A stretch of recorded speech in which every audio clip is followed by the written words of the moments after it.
Welcome to our channel. My name is Tammy. And I'm Morgan. Today we're going to be talking about if you like this movie or show, try out this book. And make sure you like and subscribe for more bookish Taylor music content. And if you have any more recommendations, leave them in the comments.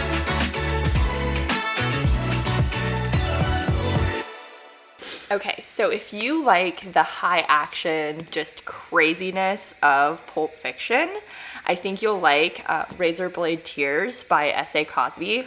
This is about two fathers who are ex-cons, and their gay sons were married, and neither one of them really accepted their sons while they were alive, but they both get murdered.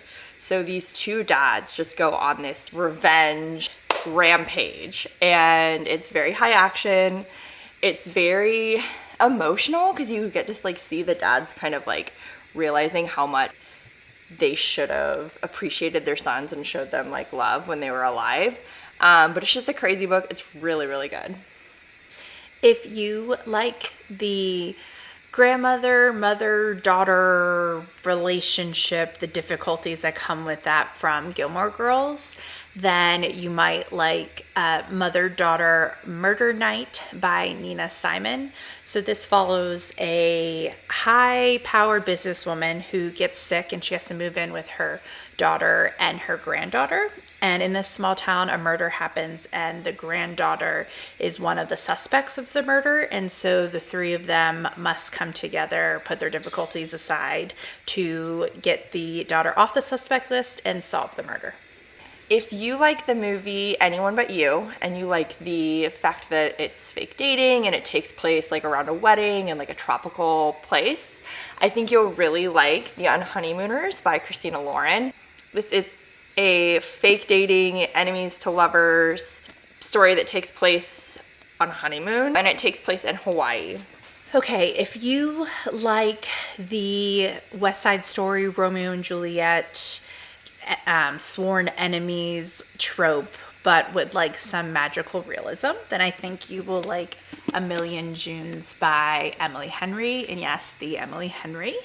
So this follows two families that have been mortal enemies for generations, and these two people that eventually their paths cross, they fall in love, and there's some magic thrown in there as they discover kind of what trauma has led for their families to hate each other all this long.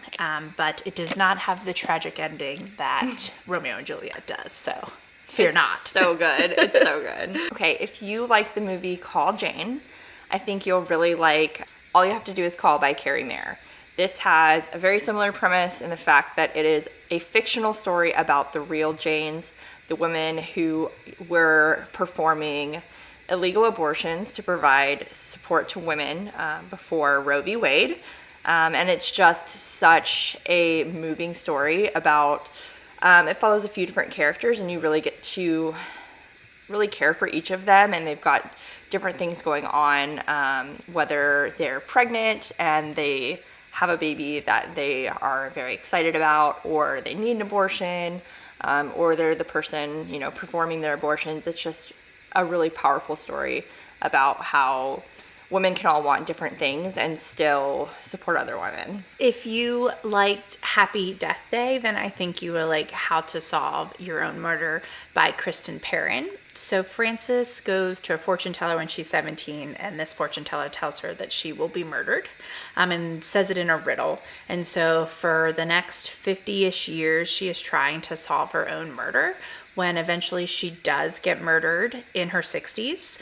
And so it is left to her great niece to get all of the clues that she's compiled over the 50 years and solve the mystery of who murdered Frances. If you made it this far in the video, leave us a film emoji in the comments. And if you would love more bookish and Taylor content, make sure to like and subscribe.